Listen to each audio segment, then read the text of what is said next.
red-breasted nuthatch over on number 1. Now he flew off. Boy, good morning and welcome to Coffee with the Birds.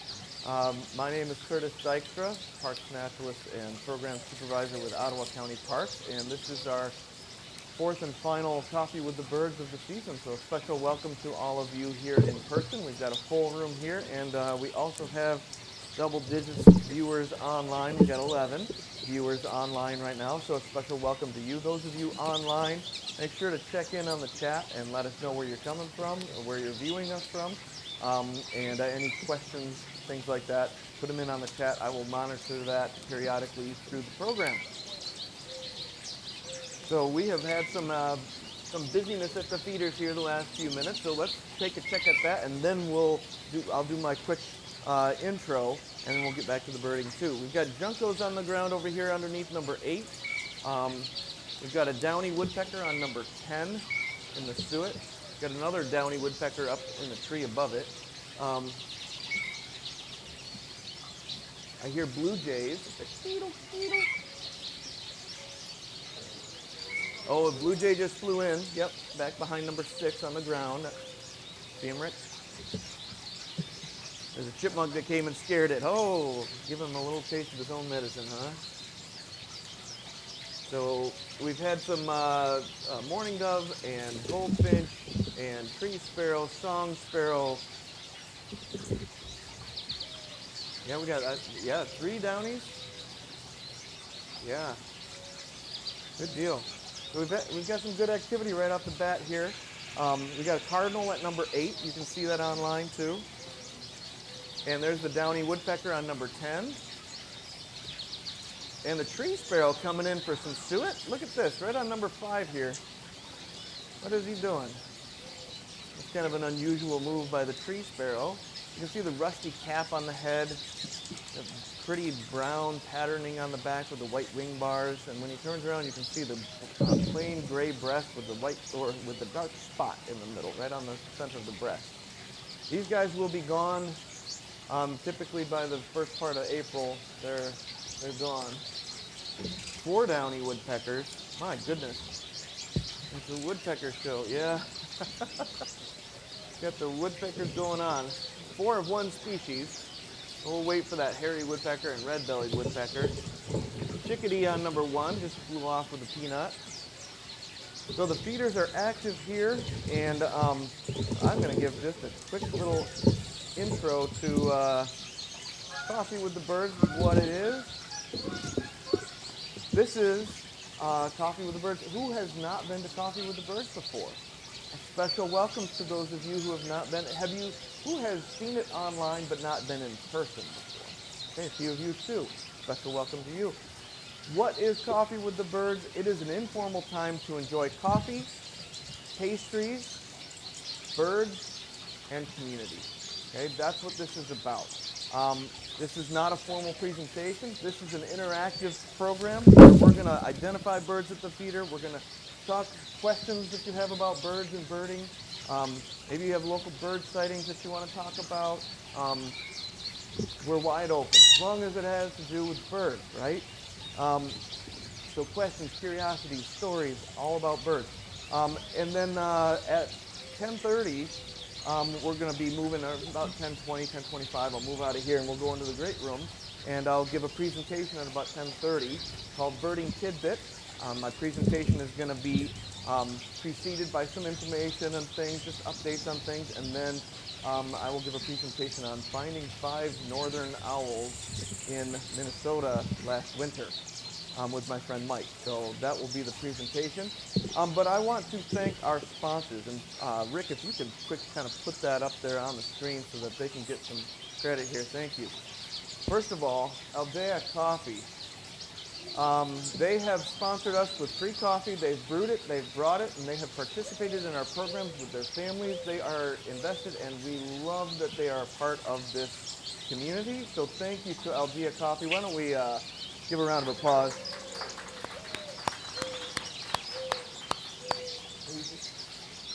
Red-winged blackbird. Oh, over at number 2 there. A male red-winged blackbird is on the tray feeder over at number 2. So those in the great room over there are getting a good view of it. and a red-bellied up in the tree. The birds are going on. Also, Point of Light Media, that's Rick over here. So special thank you to Rick for providing the live stream.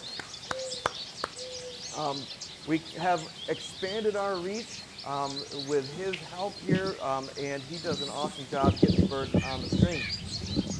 Washtenaw Islands Audubon Society, they have donated a chunk of money for us to feed the birds here, so thank you to them. To Brian Seed Store, we buy our seed from them in Zealand, and they also donate prizes, so we have had bird feeders and seed for prizes donated by them, so big thank you to Brian. Last but not least, right, is the Mug Club members. So if you are a Mug Club member, please raise your mug. And I say thank you for your membership and your support of Coffee with the Birds and Feeding the Birds at the Feeder. With your membership, $25 membership, gets you this mug and other perks and things, and the knowledge that you are supporting this program and the birds here at the feeder. So thank you, Mug Club members. Round of applause. All right, let's get to the birds. You can switch that off of the slide and go to watching the birds. There we go. Juncos all over the ground here, and we got one mourning dove underneath number 8, and it's got a white patch on its shoulder. I don't know if it's got an injury or what. Here comes another mourning dove in. But you can see that one on the ground there's got like a white patch on its right shoulder. That's an interesting looking. I think it's a ruffled feather that maybe a hawk got a hold of it or something and it escaped. There's blue jays there on the ground too. Yeah, that's a feather's out of place. Now that you got the camera on it, that's exactly what that is. That's a lucky mourning dove is what I'm guessing. There's a whole bunch. There's another mourning dove coming in here. And we've got a house finches, or house finch, I should say. No, 2 house finches on number 1, and tree sparrow just flew off of number 1. White-breasted nuthatch there on number 3. I can't keep up with this. This is great. I think last month we had a slow start to this, so this is making up for that. So when we catch up with everything that's going on at the feeders, I'll open up the field to questions, comments, and things like that. We got everything going on. There we go. Okay. Cardinal, and I do rely on you all to spot stuff too. So Cardinal, red. We got a red-bellied woodpecker coming in. Where is it? Behind 3 on a tree.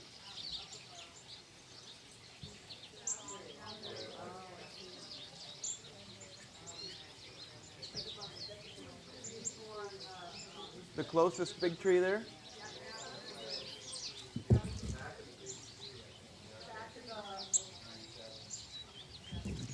Oh, behind 7 now. Okay. How high are we up off the ground? Oh, so I've got the pole right in my way. Literally, he was behind the pole. I'm like, where all are you looking? Because I don't see this bird. Yep. Yep. He's looking to come in. It likes to come into number 4. So we'll see if it comes into number 4. Thank you, Rick, for getting that on the camera there. That was a nice shot. Nice shot. So, questions, comments, anything that you want to share this morning? Yes.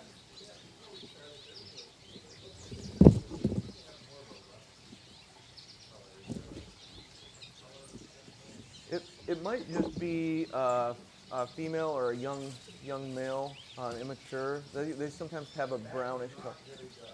Yeah, they are lighter in color.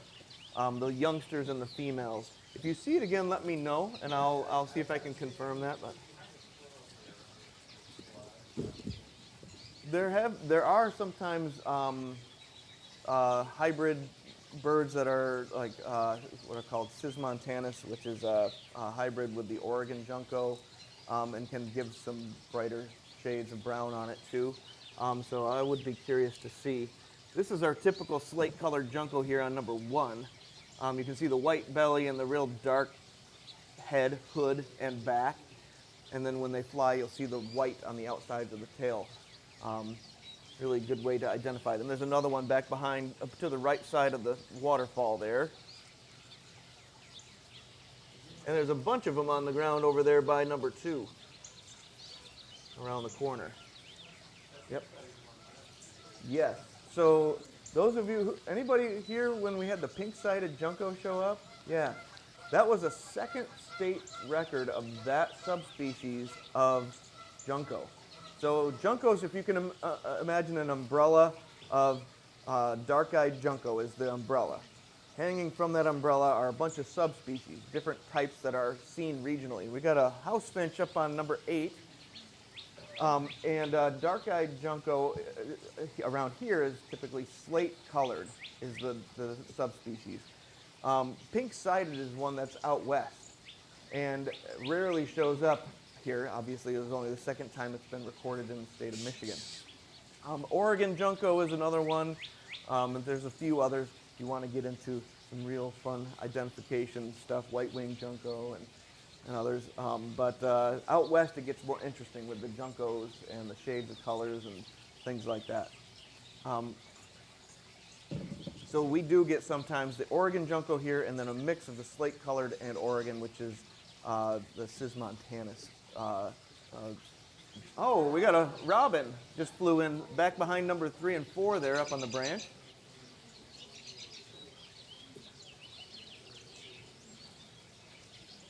Look at that. That's not a typical coffee with the birds bird. So I do remember, oh, there's a red-winged blackbird now over here behind number 8 in the brush. Rick told me when I got in, he was like, yeah, there was a red-winged blackbird. I said, pick sir, it didn't happen, right? And he had a pick, but now I see it with my own eyes. Yeah, they have moved in, the red-winged blackbirds, over the last, well, since the, oh yeah, nice shot there.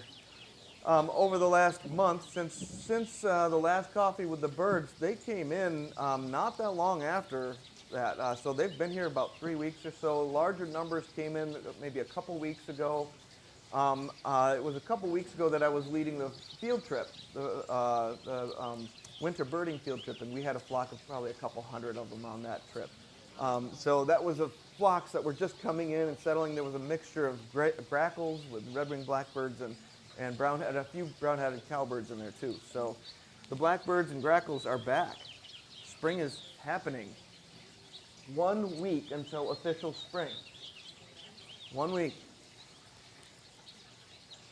Anybody else seeing some new arrivals from spring? I hear woodcock and sandhill cranes. Yes.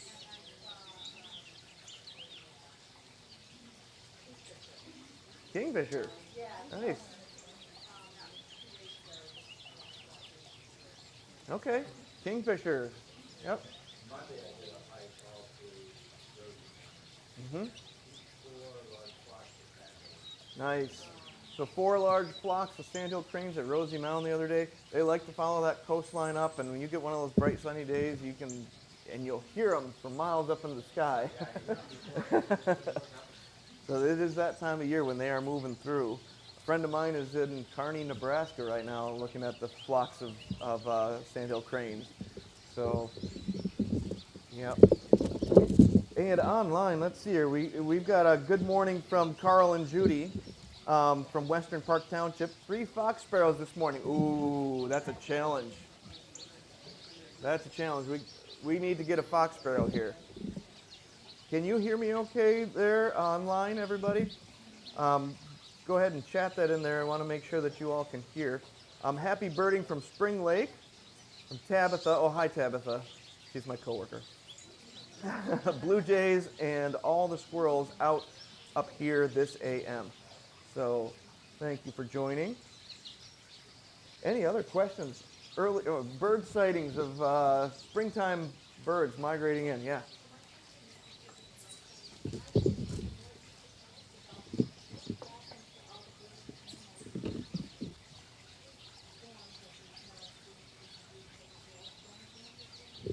Yeah. So the question is, what do the birds do when there's a freak storm like we had this week? Tuesday night, that was quite something. Um, I actually live in the neighborhood in Hudsonville that got those 2 to 3 inch hailstones. I don't have any damage on my house. I wasn't even home, but my basement did flood. So I spent that night ripping out carpet. That was fun. Um, so what do the birds do? They take shelter the best that they can, whether in a tree cavity or in a thicket where they can have protection from the rain and things. But think about this. When they're nesting, they have open nests up the top. So their body is their protection too from the rain coming down up from above. So they find the best protection that they can and do the best that they can to stay out of the weather. Typically when you get bad weather, and I don't know about spring storms so much as winter storms, then they'll feed heavily beforehand. But they'll do the best just to take shelter that they can. And then once it's gone, of course, then they got to get out and feed because they haven't been able to. They've been prevented from doing that because of the weather. Does it kill birds? I mean, I couldn't say no. I'm sure that it does contribute to some mortality. I think that it's probably minuscule compared to some of the other causes of mortality, especially in migratory birds that, you know, are distracted by lights or hit buildings or cats and things like that. So it's probably very minor compared to that, but I'm sure that there is. The natural elements out there do contribute naturally to bird mortality for sure. 2 white-breasted nuthatches. Oh, back behind number 4 up on the woodpecker tree. There's one on number 3 now. White-breasted nuthatch. That red-winged blackbird's over on number 2 in the tray feeder. But good question. Yeah, I was eating at Red Robin in Holland when I watched the hail just come pouring down. Out to eat with my friend actually, who will be featured prominently in the program coming up here. That's a good one. I like it. So the question was, do I only eat at restaurants that are named after birds?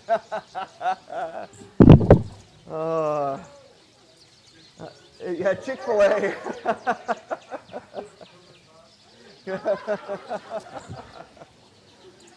So yeah, that's a good one. It had not dawned on me the significance of that. Oh. We've got Kentwood woodpeckers are out this morning. Your volume is a little low, but I just turned it up. There it is, Rick. Is that helpful? Does having this microphone interfere with that? No, shouldn't? Okay. It helps to save my voice for everybody here. Hopefully you can hear me a little better. Red-bellied behind number 3 on the tree. Yeah, see, he likes to hide from me. Down low or up high? Oh, okay. We'll wait for him to come in. Oh, he just came over to the other tree here. Yep, he's on the back side of the maple here now, up high. Yep. So this junco right here is a female or young male down here on the ground. Is that kind of what you were looking at? This one just flew up. Oh, and there he goes. A little brown on the back, a lighter color gray on the head. Yep. Oh, so this is the male? Okay, good. Good. 2 red-bellieds, 3 downies. Where's the hairy? We need a hairy. Yep. So one of the surprises for me this last week, or what? Yeah, it was Tuesday morning. I was out at Bass River, scouting actually where the Item Explorers Trail is going to be built in the next few years, with some other staff. And you know what I heard this morning? That morning, an eastern phoebe. That's the earliest I've ever had an eastern phoebe. It was single digits in March. You know, single digit calendar-wise. And I had a phoebe singing, and it wasn't the first one that had been seen in Ottawa County. One other person had seen one, I think, the day before. Usually I don't get them till the last week of March. This year they arrived back a little early. So be on the lookout. There could be some eastern phoebes around. listen for them as you're out and about. Anybody else, new arrivals or other questions? Yeah. Do we get rufous hummingbirds in this area? Not typically, no. But if you're Rick's dad, you have it on your yard list. So they're a rarity here, and I'll tell you about that in a second. They're a rarity in the east. Typically, you'll only find them in the western U.S., so the Rocky Mountains and west. But in winter, they do wander. Some of them wander to the east coast and the southeast coast, and they'll come through Michigan oftentimes in like November. One will show up at a feeder somewhere, November, December. They don't typically make it through a full winter, and they may continue on to the southeast coast. But every winter they do show up on the Gulf Coast and the southeast coast. So there are some that kind of come through here. Rick's dad lives on Fennessy Lake at the Kent County line over there by Millennium Park. And this has been a number of years ago. He had a rufous hummingbird show up at his feeder, and that's where I got my lifer. Well, I should say my state lifer, rufous hummingbird, and county lifer. It's the only county rufous hummingbird that I've got for Ottawa County. So it's a rarity here, though. Yeah.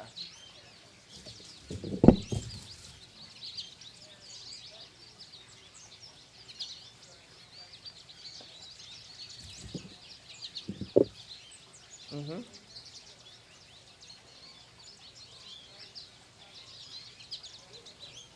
That is odd.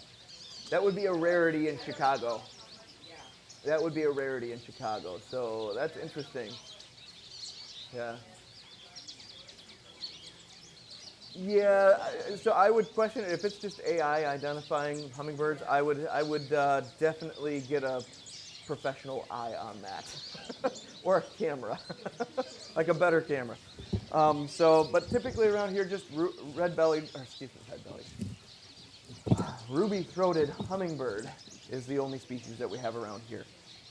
Yep, you go out west of into the Rockies and beyond, and you get a whole bunch of different other species. I added to my hummingbird list in Nevada. I got Costa's hummingbird. That was a new lifer for me, so that was a fun one earlier this winter. Online, let's see. So Carl and Judy are saying, oh, I've missed this comment here. Fairly large numbers of greater white-fronted geese are moving through this week. Flocks over Windmill Island, Harbor Island, and Coopersville.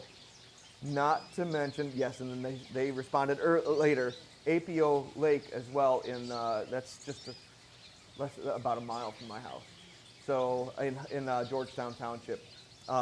So this has been an unusual year for greater white-fronted geese. That's a rarity around here, but they show up annually in the spring and in the fall, just in small numbers, and if you catch them, you're lucky, that kind of thing, mixed in with the Canada geese. This year, there's been big flocks. Like there's a flock of, I don't know if it's still there, but 40 birds at APO Lake. That's right by AAA's turf farm, if you know where that is, if you know where the county courthouse is in Hudsonville.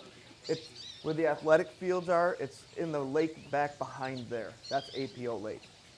There's a public walking path that goes by it. So, yeah, there's been a bunch of sightings. There's, I think, 160 some down in Allegan County in the state game area. So, for whatever reason, we've got a bunch this year. So be on the lookout for greater white-fronted geese. A little smaller than Canada geese. Got a bright white patch on the front of the head, which is hence the name. And then they've got this kind of pinkish bill, kind of a cool looking goose that is typically found further west than here.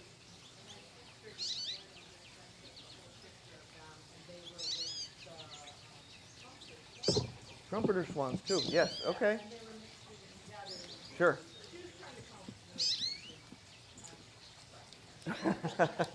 Although snow geese have been sighted too, but typically we don't get flocks of snow geese. There was a snow goose up on Harbor Island the other day, but the tundra swans and trumpeter swans have been pretty numerous lately. We had both of them on the winter birding field trip 2 weeks ago. Tree sparrow on the suet here. Look at that. And look at all the goldfinches over on 3 and 4. I gotta throw my attention out here real quick. see if there's anything interesting going on. There is always something interesting, right? We got house finches over on number 8, downy woodpecker on 10, tree sparrow to the left of number 10 on the cross beam there. Now to the right of number 10. So the food in number 9 is a finch mix. The downy woodpeckers will sometimes go on to that, and I'm not sure what their attraction is. Oh, something spooked them.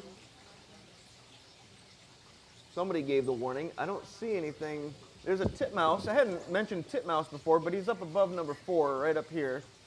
And coming down, he's going to show up at number 1 here. You watch. Where did he go? Oh, yeah, he's back behind number 3 on the branch. Oh, he's going over to the tray. On number 2, the tray, there he goes. So now we got that one on the list. That is a finch mix. What it is millet mixed with sunflower, finely ground sunflower seed, and Niger seed, the thistle seed. So that is what you can get at DeBrine. That's their finch mix. But the birds here have typically, they'll go to it, but they tend toward, oh, there's the red-bellied on 3. And the song sparrow, we got the camera on it, now the red-bellied's on number 3. And the downy on number 10. Cardinal back behind number 10. The finches have really actually been liking what the red-bellied woodpecker's eating, the sunflower seed. That's a coarse sunflower seed from DeBrine. It means it's just the sunflower seed out of the hull. Nothing ground down about it. And you can get medium sunflower chips and you can get the fine ground. So there's 3 levels of them depending on how finely ground you want it. But yeah, the downy woodpecker, what they're getting out of there, I'm not sure. I'm imagining what they're getting is the sunflower seed just ground down, the fine sunflower. But I do find it interesting. They show up there regular enough. Oh, red-breasted nuthatch on 1. There he goes, flying up. They grab and go, and now he's over the nature center. You got to be quick on that one. Same with this white-breasted nuthatch. Watch, he'll come in, grab and go to the right of number 4, and he's going to go into, oh, that's interesting, going to number 4, or number 8, excuse me, and up on the woodpecker tree now. Yep. Yes.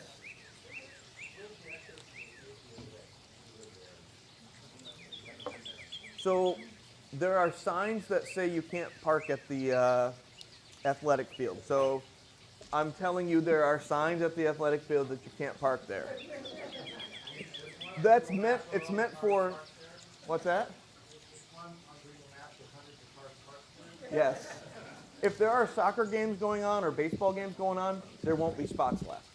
But otherwise, there is a spot where the trail comes out to the neighborhood just to the northwest of there. What is it, Creek? It's spelled with a K, Creek side. I park on the side of the road there and walk the trail in. Creek Field, okay. Yes. Yes. Yep. If you're on Balsam, by the Mr. Burger and such, you can park back behind that complex there, and the trail, there's a connection to the trail there. Then you see Elmwood and APO Lake. But yeah, there's not really great fully public access there. I'm sure you could park at the county courthouse there and walk in too. That's public parking. So, but it's a nice trail, and I actually get good waterfowl out there oftentimes. When I saw the 40, yeah, the loons will show up there, a variety of waterfowl. This time of the year is perfect for it too. When I was there earlier this week and saw the white-fronted geese, I actually saw, I think that was it Sunday? I think it was Sunday that I did that, this last week Sunday. And there were about 150 red-breasted mergansers out on that lake. It was just covered with them. So they're moving through right now. Waterfowl are in big. I in one day had probably like 15 species of waterfowl the other day. Both teal are in, ringneck duck, the gadwall, the widgeon. Yeah, so it's busy with the ducks. Get out to the harbors. That's a good place. So Holland, Port Sheldon, the lake, Grand Haven. The place that I like, if you like to pull off the roadside, is near Bass River. So if you're taking 104th south from Bass River, you take a left on, it's not Warner there, it's, it starts with an O, I think. I can't remember the name of the road now. I always have the hardest time remembering that. Coming south from, not Ottigan, no, no. Well, I take 104th either north off of M45 and take a right on this. Is it just Bass Drive? Somebody, I think Ryan's looking it up here. There is a DOT site, a DOT wetland mitigation site at the corner of Bass, maybe it's Bass Drive. Osborne, it is an O. See, Osborne and 104th. Head east on Osborne, and at the corner you'll see a wetland on your right-hand side. That place is magical.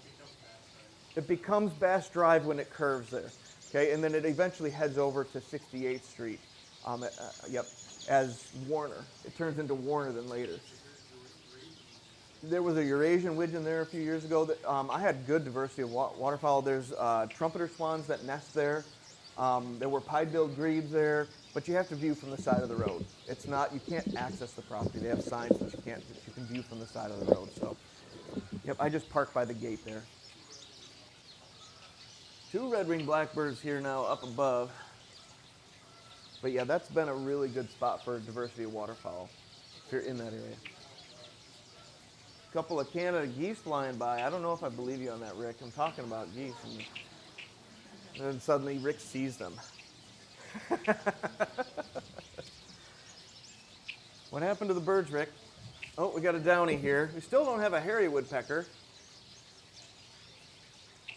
I think we're doing pretty good for the species diversity list, though. What do we have? I can't quite see. Black-capped chickadee, yep, tufted titmouse, white-breasted nuthatch, red-breasted nuthatch, cardinal, blue jay, mourning dove, goldfinch, I'm reading it sideways here. Housefinch, song sparrow, red-bellied woodpecker, downy woodpecker. We don't have hairy, and then what? Oh, pileated. It's been hanging around, so there's a chance. There's a chance. And then on the other board there, we got dark-eyed junco and tree sparrow. So we've got all of them by hairy woodpecker and pileated woodpecker. That's not bad at all. And then we also have stuff that's not on there because that just showed up this morning. Didn't update this yet with the red-winged blackbird and the robin, huh? Not bad. It is March. We're seeing diversity. It's great. So questions online. Kind of quiet online there. I know that, and I'm going to call you out, DeBrine Seed, Caleb over there at DeBrine, he usually has the live stream going on at DeBrine. Are you out there? Say hello. We love that you tune in to Coffee with the Birds and help promote the program there at the seed store. And who else is out there? Let us know you're out there. We love to see. We've got 21 people out there. I know you all can make some comments, and nice ones, that is. And tell us what you're seeing at your homes today and what you've been seeing out and about with the birds, or if you have any questions. Yes? No silly questions around here. It's okay.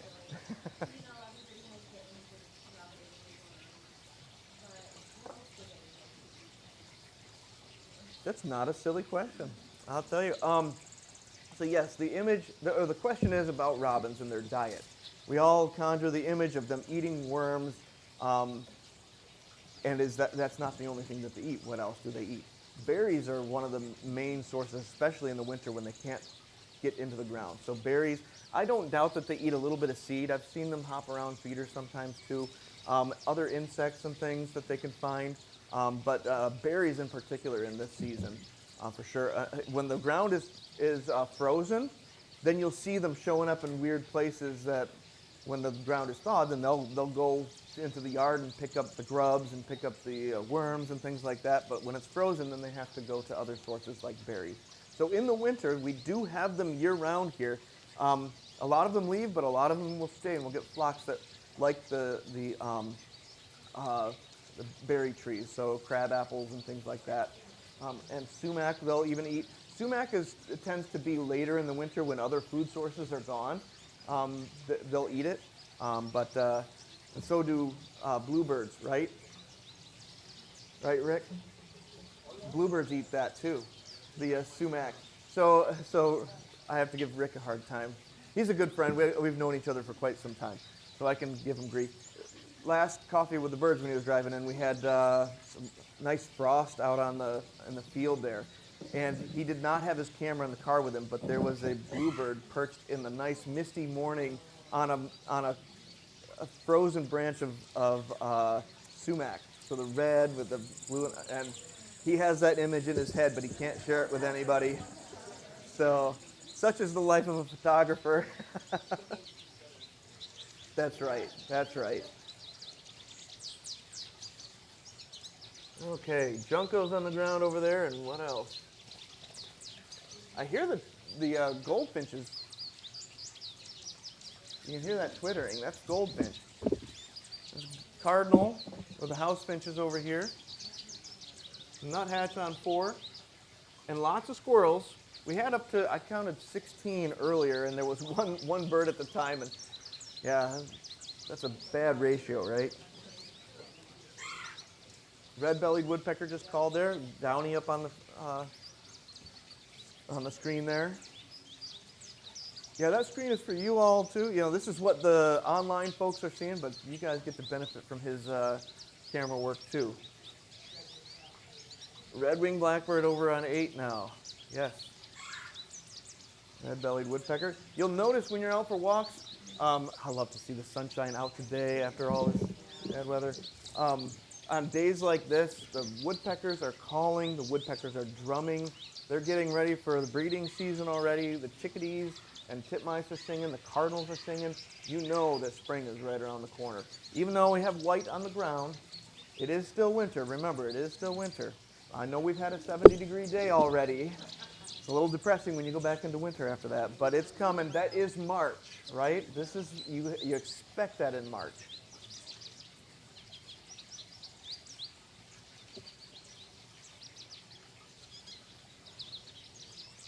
All right. So the question is, have we had fox sparrows this winter? No, we had one later into the fall, but then it didn't stick around for winter, and we haven't had any show up yet. When I was out at Bass River earlier this week, then I heard one singing out there. Actually, a couple of them singing. So they are here. You had one at the feeder here or at home? Yeah, okay. Yeah, right. They're here then. They're in the neighborhood. So why don't you send it over to the feeder here? Yeah. Oh.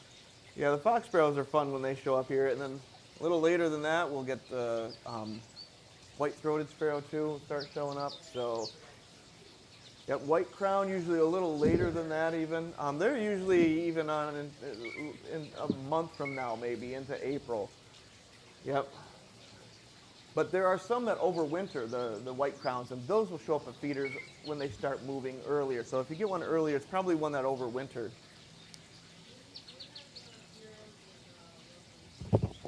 So the question, when are the vireos and warblers showing up? May. We got a little bit yet. Month and a half, 6 weeks. 6 weeks. Kinglets. So yes, the golden crowns have been moving in. Yep, the golden crowns are here. I've noticed a few here and there. Then the ruby crowns will come a little later than that, like mid-April. And we'll once you hit mid-April, around the 20th of April, you can start looking for those nice spring male yellow-rumped warblers too. So they'll start coming in. Phoebes should be numerous by then. So you get some of the early migrants. Soon we should be getting field sparrows, chipping sparrows by the end of the month-ish as well. As the American tree sparrows move up. There's a hairy woodpecker. We got it. All right, on number 10. You could see it. It was pretty obvious when it was on that branch with the downy, right? You're like, oh, that's Finch. I know my hairy woodpecker, right?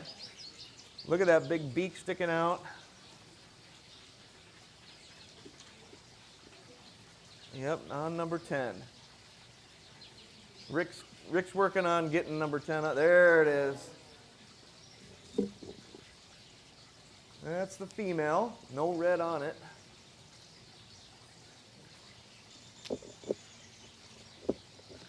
And you can also see on the tail feathers, since we got such a nice close-up look, the outer tail feathers, the white outer tail feathers, have no flecks of black on them. The downy woodpecker have little flecks of black on the outer tail feathers. So that's another way to tell them apart. I like to look at the size of the beak, though, compared to the head.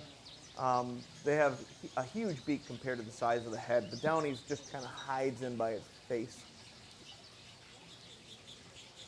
So that is suet, pushed into little drilled out holes on that branch. So it's an attempt to do, these were donated to us here at the Nature Center, and they work great. The woodpeckers love them. Really easy to make, too. And what I do is at DeBrine, at the front counter, you can get your suet. And if you ask for the 100% suet, it's just straight white, like lard, okay? What I do, it gets a little messy on my hands, but that's all right, it is worth it. I crack those apart into pieces, and then I push them into the holes in that log, and the woodpeckers love it. It is just like they're foraging on the side of a tree, so they tend toward that versus the number 5 here, or the suet cakes over on number 2. But that's the reason why I've got number 5 here as a branch too, so that they can climb naturally on it. And there you can see he's still eating away. But that goes faster than all of the other suet. Yep. And I recommend the highest level of fat content, crude fat content in your suet is the way to choose your suet. Okay? If you can get 40–50% on one of those mixed ones, then you're doing pretty good. Typically it's 30 or below. And then this one here is 100%. And you can see the cakes right here. I actually put the cakes on this on this feeder here. That's just straight up fat. Yeah. Oh, and then I'll get you.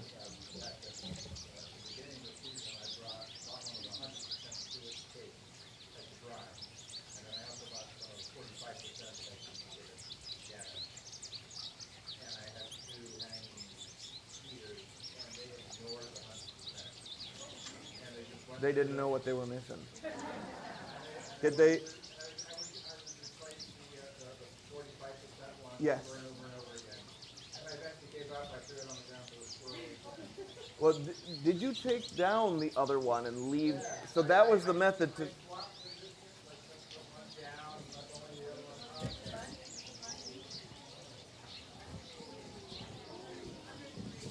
Oh yeah, rabbit under 3. We got the mammal list going on now.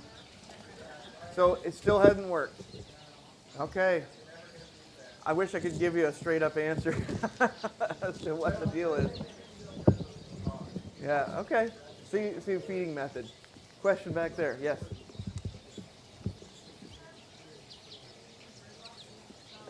Okay. Aha. So the question is, what are the best birding spots around Holland? This is your first spring birding around here. Whew. You know, right now, I like window on the waterfront because you can walk that pathway and you can see the ducks that migrate through. If you go to Windmill Island, there's a little deck out the back of the parking lot there.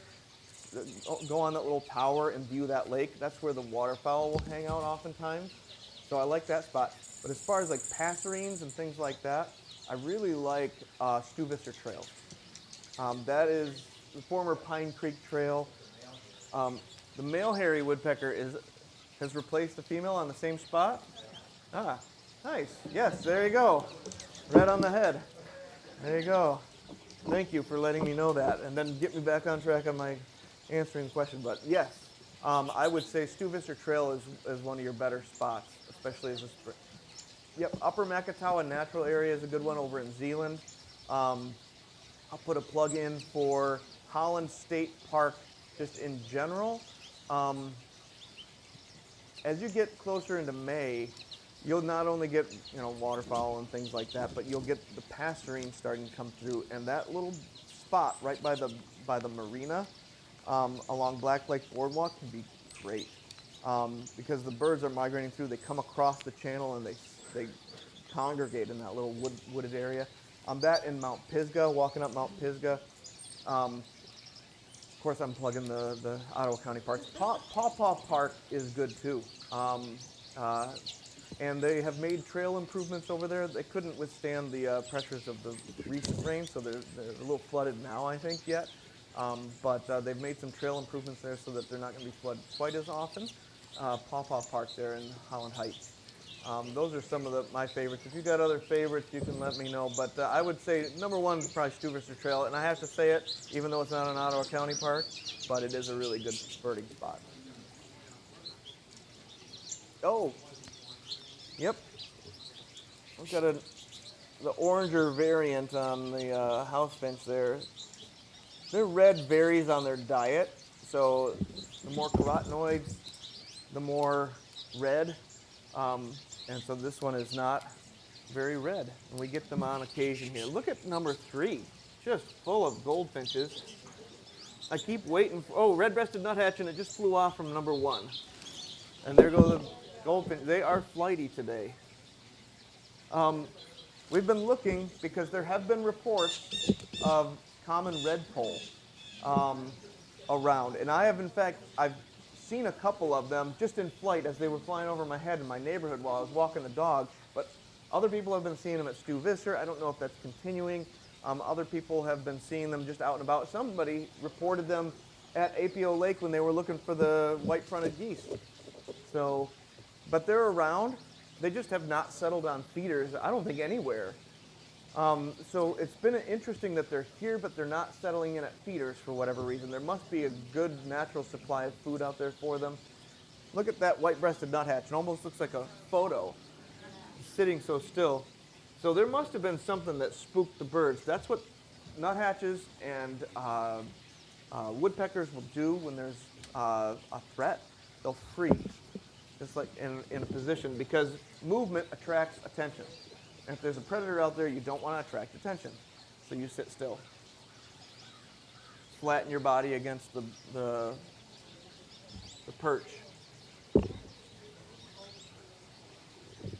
It is actually a word, A-P-I-O, A-P-O. Or apio, I don't know what the correct, and somebody just told me, am I correct in saying that you can look this up? Spanish word for celery. Look it up. I was told this, so that's secondhand information.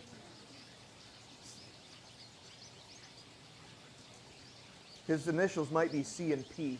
He might just be a birder that people know. I'll embarrass him. No, you won't get a strong cell signal in here. Do you? It's correct? Okay, so celery in Spanish. All right. Yeah.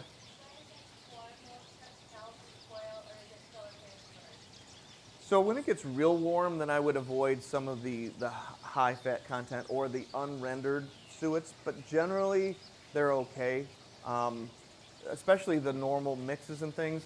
I don't feed suet during the summer because we take the feeders down. We have to because of the hemlock woolly adelgid issue, because we have hemlocks here. If you don't have hemlocks, it's not an issue. I would not do raw suet in the warm weather, but the suet cakes should be fine. I suppose if you have something like the 100% suet and it's really hot in the middle of the summer, it's probably not going to last real long. I've not had very good luck with there's a drier kind of suet that is like a no-spoil suet. I don't think the birds like it quite as much, so I've had good luck with just the normal suet cakes in the summer. Yep. But they don't rely on it as much in the summer because the high fat content is important in the cold weather. Yep.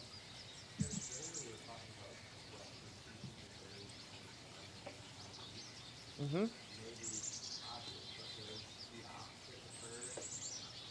Yes. So that's a really interesting question. The question is, we were talking about western birds wandering east, and the question is, do eastern birds wander west? Absolutely. They do. So when I was in Nevada, I was in the Las Vegas area for birding. Did not even spend a dime in the casinos on, I don't even care for that.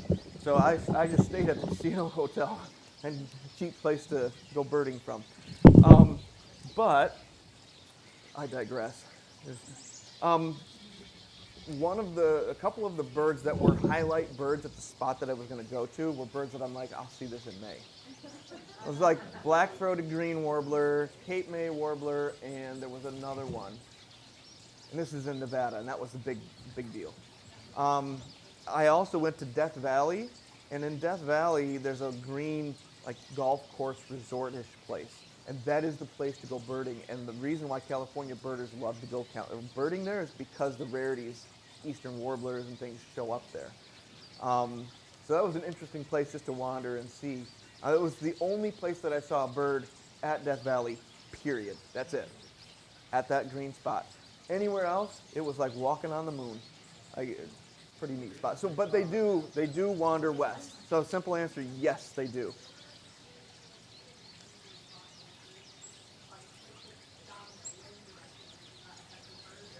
Yeah, you would think. You would think, and you know what causes that? I'm not sure. You know, but if you get a low pressure, you know, they could get sucked up on one side of it and tossed on the other. So, and we get European birds on the East Coast. So, I think that they probably get. There's red-breasted on number 1. Sitting still for just a second, and oh, more than a second! Yay! Thank you. Red-breasted nuthatch still on number 1. He had to find the right peanut. He's like, not this one, not this one. Oh, and there wasn't one good enough for you? Now he's on number 10. Nice look at a red-breasted nuthatch. I think there probably is more vagrancy west to east, but that's anecdotal. You know, they do go nuts in Europe for our warblers and other weird, like American robin shows up over there, and they're like, oh my goodness. You know, they go nuts over our birds. On the British Isles, they show up there often enough. Yeah.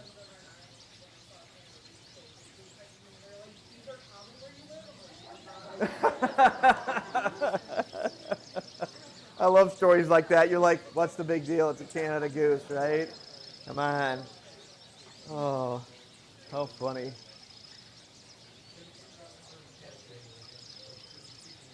Oh, sorry, perching bird, passerine. So perching birds, songbirds, it's your typical songbird. It's the largest family of birds. Yeah. Most everything. We've got a couple of comments here, and then I'm going to have to wrap it up because it is already almost 10. It's 10:23. We've got, Jessica and Alex are they're typically here in person. They're not able to be here today, but they're watching from Jenison. Hudson was waving to you and says hi. Thank you, Hudson. Good friends of mine, too. Hi, Hudson. Shout out. Now I have to be on screen. Hi, Hudson. He'll think that's the coolest thing. He's 4. We have cardinals, juncos, mourning doves, and a robin this morning. We had golden crown kinglet in the yard a couple of days ago. Nice. Nice. Oh, and Carl and Judy were trying to draw my attention that there was an orange house finch on number 8. That was a bit ago. Thank you, Carl and Judy. Awesome. Well, this hour has gone very fast. We'll take one more question, and then we'll need to transition here. Yeah.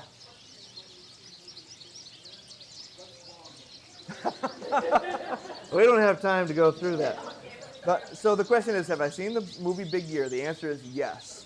And I will add to that I loved it. It was great. It's funny.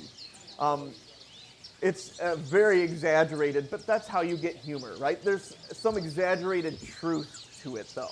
Okay? Totally exaggerated truth. Blow it out of proportion, and then it's absolutely funny. So great movie. You know, you get Steve Martin and Owen Wilson and Jack Black together, and it's a fun movie. So it's about birders seeing the most birds in a year in North America in a competition. Do they get everything right? No, there are some issues with the identification of some of the birds. I think they show like a blue grosbeak when they say indigo bunting, and there's a couple, and the pink-footed goose showing up in Colorado, up in some random pond up in the middle of the mountain. No, that doesn't happen. It shows up on the East Coast, like Newfoundland or something like that. Yeah, okay. So yeah, but you know what? The gist of the movie, oh, it was fun. Very fun. Very fun. All right. Well, it's hard to say goodbye to well, I have another feeder watching session here, but this is our last live streamed Coffee with the Birds feeder session. And we will be transitioning, and I'll put the link in the chat here in just a moment, so just hang on there. But we're going to transition over to the birding tidbits portion. So we're going to end the live stream in here. We're going to end the feeder watching session, and we're going to move into the great room. And what I do ask is that everybody transition over there, because Rick needs some space to get his stuff cleaned up and out of here, so that people can come back in when I have to come back in for my next session. So we're going to give him some space. And but thank you all for coming, and I'll see you in the great room here in a moment. Thank you. And those of you online, I'm going to keep this going here for a second so I can get you the link to the birding tidbit.